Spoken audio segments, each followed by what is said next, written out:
Oke, Assalamualaikum warahmatullahi wabarakatuh. Selamat pagi anak-anak hebat. Apa kabar hari ini? Baik-baik saja ya nak. Oke, setelah kemarin kita sudah belajar tentang tulang, sendi, kemudian yang terakhir kita belajar tentang otot. Maka sekarang kita akan lihat bagaimanakah gangguan-gangguan atau kelainan pada sistem gerak dan upaya mencegah serta mengatasinya. Nah, perhatikan yang pertama, di layarmu sudah terlihat ada gambar tulang. Kamu lihat itu tulang kaki yang tidak umum. Kalau tulang kaki bentuknya tidak seperti itu, tetapi kalau kamu lihat dari gambar itu bentuknya seperti huruf O. Nah, ini namanya adalah kelainan tulang. Dalam bahasa kedokterannya kita kenal dengan nama rickettsia. Nah, kalau begitu apa itu rickettsia? Ya, rickettsia itu terjadi karena seseorang mengalami kekurangan vitamin D. Mengapa kalau kekurangan vitamin D menyebabkan kaki berbentuk seperti huruf X atau seperti huruf O? Ya, karena vitamin D itu membantu penyerapan kalsium dan fosfor. Nah, sehingga ketika kekurangan vitamin D menyebabkan kalsium dan fosfornya berkurang. Karena berkurang, maka proses pengerasan tulang pun terganggu. Nah, penyakit ini biasanya terjadi pada anak-anak atau pada balita, terjadi pada balita, pada bayi, pada anak-anak yang masa-masa pertumbuhan ya. Nah, lalu bagaimanakah cara menyembuhkan dan mencegahnya? Ya, caranya adalah dengan menambahkan kalsium, menambahkan fosfor dan vitamin D ke dalam menu makanan. Kalau begitu vitamin D didapatkan dari mana? Vitamin D itu bisa didapatkan dari makanan ataupun dari suplemen. Ya, kemudian salah satunya adalah berjemur di panas matahari pagi juga. Itu adalah cara yang paling murah dan paling mudah untuk mendapatkan vitamin D. Oke ya. Oke, sekarang kita lanjut yang kedua. Setelah kita belajar tentang rickettsia, maka yang selanjutnya kita akan berbicara tentang osteoporosis. Perhatikan gambar yang ada di layarmu. Ada dua bentuk tulang. Ini matrik tulang yang normal, ini matrik tulang ketika dia sudah terkena osteoporosis. Coba kalian lihat, apakah yang membedakannya? Ya, yang osteoporosis terlihat bolongan-bolongannya itu bentuknya jadi lebih rongga-rongganya menjadi lebih besar. Nah, kenapa seperti itu? Dia agak sedikit berbeda dengan rickettsia tadi. Kalau rickettsia itu terjadi pada anak-anak, tetapi kalau osteoporosis itu dia terjadi pada usia lanjut. Mengapa seperti itu? Apa yang menyebabkan osteoporosis? Osteoporosis disebabkan oleh kekurangan kalsium. Osteoporosis pada umumnya terjadi pada orang dewasa atau orang tua. Ya, kenapa bisa terjadi seperti itu? Karena orang tua biasanya menghasilkan lebih sedikit hormon, sehingga osteoblast sebagai pembentuk tulang yang aktif itu sudah berkurang, sehingga massa tulang pun menjadi berkurang. Nah, karena kekurangan inilah maka menyebabkan tulang menjadi rapuh dan mudah patah. Nah, ini kita kenal dengan nama osteoporosis. Oke ya. Lanjut yang selanjutnya, yang ketiga, kita akan berbicara tentang artritis. Coba kalian perhatikan gambar yang sudah ditampilkan. Artritis itu kalau orang awam bisa menyebutnya dengan kata-kata rematik, ya, karena rematik itu adalah salah satu dari bentuk artritis. Apa yang menyebabkan seseorang terkena artritis? Yang menyebabkannya adalah karena metabolisme asam uratnya terganggu. Sehingga asam uratnya itu tertimbun pada sendi-sendi, sehingga menyebabkan dia sakit, terutama pada jari-jari tangan ataupun jari-jari kaki, pokoknya pada persendian. Nah, mengapa seperti itu? Karena terjadi penumpukan kapur di antara kedua tulang tersebut atau terjadi pada sendi tersebut, sehingga sendinya sulit digerakkan atau kaku. Nah, bagaimana supaya artritis ini bisa dikurangi? Caranya adalah dengan mengkonsumsi makanan yang seimbang, gitu ya. Lanjut, sekarang kita akan lihat, tadi sudah artritis ya nak ya. Kita akan lihat yang selanjutnya adalah fraktura. Fraktura itu bahasa kita sehari-hari dikenal dengan nama patah tulang. Ya. Kalau kita lihat dari gambar kalian, ada dua jenis patah tulang, ada patah tulang terbuka, ada patah tulang tertutup. Kalau patah tulang terbuka itu artinya tulangnya ketika terjadi patah tulang, tulangnya keluar dari daging. Itu namanya patah tulang terbuka. Tetapi ada juga patah tulang, dia patah tulang tapi tidak terlihat karena patah tulangnya adalah tertutup. Dia patahnya terjadinya di dalam saja, tidak sampai menganga keluar, gitu ya. Nah, sekarang kita lihat. Kita tahu bahwa struktur tulang ada yang disebut dengan tulang kompak. Tulang kompak itu kuat, ya. Tapi mengapa ketika dia dikatakan dia kuat, dia bisa patah? Nah, sekarang kita pelajari. Tulang itu memang memiliki struktur yang kuat dan lentur. Namun, bisa juga dong dia patah. Kalau begitu apa yang menyebabkan dia patah? Yang menyebabkan dia patah adalah karena benturan keras. Misalnya kecelakaan, terjadi benturan keras. Maka kekuatannya itu sudah batas ambang sehingga dia tidak mampu menahan, maka dia menyebabkan dia menjadi patah, gitu ya. Nah, patah tulang ini kita sebut dengan kata-kata fraktura. Jadi kalau kalian mendengar kata fraktura itu adalah patah tulang. Kemudian tidak asing lagi yang selanjutnya adalah kiposis, lordosis, dan skoliosis. Di SD kalian sudah pernah belajar apa itu kiposis, apa itu lordosis, dan apa itu skoliosis. Namun akan ditampilkan bagaimanakah bentuk tulang belakang ketika seseorang kena kiposis, ketika seseorang terkena lordosis, atau ketika seseorang kena skoliosis.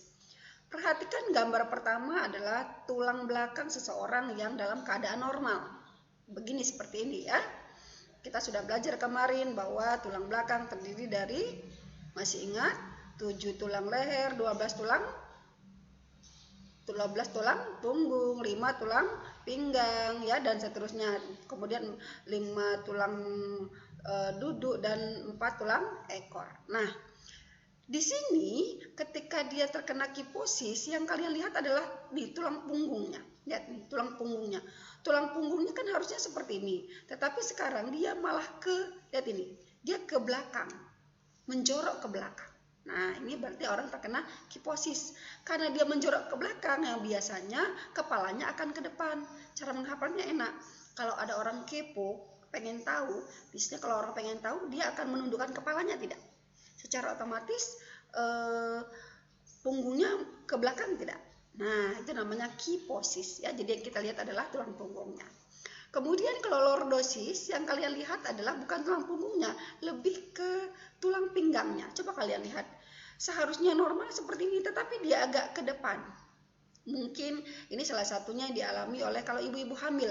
Ibu hamil itu tulang pinggangnya lebih ke depan. Nah, itu memang salah satu penyebab orang terkena lordosis adalah ibu hamil. Ya, tapi bukan berarti semua ibu hamil terkena lordosis, tidak. Bisa menyebabkan, gitu ya. Nah, kemudian yang ketiga adalah skoliosis. Nah, kalau skoliosis itu tulang belakangnya tak beraturan seperti huruf S kalau kata Miss bilang. Jadi bengkok-bengkok seperti ini, ya. Ini namanya adalah skoliosis. Jadi ketika tulang belakang orang normal seperti ini, kemudian ketika kiposis yang kita lihat punggungnya, ketika lordosis yang kita lihat pinggangnya, kemudian kalau skoliosis itu sudah bentuknya tidak beraturan, mencong-mencong seperti huruf S, makanya skoliosis. Oke ya? Oke. Nah, sekarang masih banyak lagi sebenarnya kelainan pada tulang, sendi, dan otot. Maka di pertemuan kita yang terakhir ini, materi tentang gerak pada manusia, silahkan kalian buat di rumah brosur atau artikel. Kamu boleh pilih mau brosur ataupun artikel tentang kelainan pada. Kalau Miss sudah jelaskan tulang, maka kalian boleh ambil otot dan sendi. Banyak di internet kalau kalian mau cari tentang kelainan pada tulang, otot, dan sendi. Salah satunya seperti kram, tetanus, itu merupakan kelainan otot dan kelainan sendi, ya. Nah, nanti kalian cari di rumah, cari satu saja artikel atau brosur, mulai apakah misal kalian berbicara tentang tetanus, apakah tetanus itu, kemudian mengapa seseorang bisa terkena tetanus, bagaimana cara mengatasinya, lalu bagaimana cara mencegahnya agar tidak terkena tetanus. Dilengkapi dengan gambar-gambar boleh. Semakin bagus, semakin lengkap yang kalian lakukan, maka nilai keterampilan kalian akan menjadi semakin baik. Oke ya, Miss ulangi sekali lagi, cari informasi, boleh artikel, boleh brosur, kalian kerjakan, nanti kalian tetap mengumpulkannya di Google Classroom. kelainan pada tulang, kelainan pada sendi ataupun kelainan pada otot. Ya, kalian kumpulkan, nanti akan dikumpulkan, boleh kalian kumpulkan 2 minggu setelah ini, ya, setelah 2 minggu setelah menjelaskan ini boleh kalian kumpulkan di Google Classroom. Oke ya nak? Nah, selanjutnya kalau kalian sudah tahu kelainannya, maka bagaimana upaya menjaga kesehatan sistem gerak pada manusia tersebut? Kalau kita lihat tadi itu penyakit misalnya seperti rakitis, kemudian osteoporosis, itu kan karena kekurangan kalsium. Nah, berarti supaya tetap sehat, maka kita harus meningkatkan kandungan kalsium. Dalam apa? Dalam asupan makanan tentunya. Kalau begitu didapatkan dari manakah kalsium itu? Didapatkan dari susu, kangkung, kedelai. Ya, kedelai dan olahannya, jadi segala macam bentuk kedelai ketika sudah diolah, dia tempe, tahu, itu masuk dalam kalsium ya. Kemudian kalau ikan salmon, kemudian kacang almond dan brokoli. Lalu Miss, gimana kalau misalnya vitamin D? Nah, boleh. Miss sudah bilang tadi, berjemur pada sinar matahari pagi itu sangat baik. Kenapa? Karena membantu pembentukan vitamin D yang sangat penting untuk penyerapan kalsium dalam makanan, ya. Nah, kemudian yang selanjutnya adalah memperhatikan asupan vitamin D dengan makanan yang mengandung vitamin D, antara lain apa? Telur, produk olahan, dari kedelai tadi Miss bilang, dari minyak ikan, kemudian ikan berlemak, hati sapi dan udang, ya. Kemudian yang selanjutnya adalah tetap melakukan olahraga secukupnya, bukan berlebihan ya. Nah, aktivitas fisik yang cukup setiap harinya seperti jalan kaki, kemudian jogging, tenis, menaiki tangga. Kalian naik turun tangga itu pun salah satu bentuk aktivitas fisik untuk menjaga kesehatan sistem gerak pada manusia. Jadi kalian bersyukur kalian punya sekolahan yang punya lantai 2, lantai 3, sehingga tanpa kalian sadari kalian sudah menjaga kesehatan sistem gerak pada manusia ya. Kemudian yang selanjutnya adalah menghindari kebiasaan sikap tubuh yang salah. Contoh seperti Miss tadi, kamu suka lakukan kalau menulis terlalu dekat sehingga lebih membungkuk, atau menulisnya terlalu jauh sehingga bisa menyebabkan lordosis. Kemudian kalau menulis tulangnya tidak teratur, misalnya posisinya tidak lurus, maka bisa menyebabkan skoliosis. Nah, untuk itu hindarilah kebiasaan sikap tubuh yang salah, misalnya dengan cara duduk yang benar sehingga tulang belakangmu berada pada posisi yang benar. Dan tidur sebaiknya memakai alas yang datar dan padat agar posisi tulang belakang tetap lurus. Jadi kalau tidur boleh kasurnya empuk, tapi jangan terlalu empuk. Kenapa?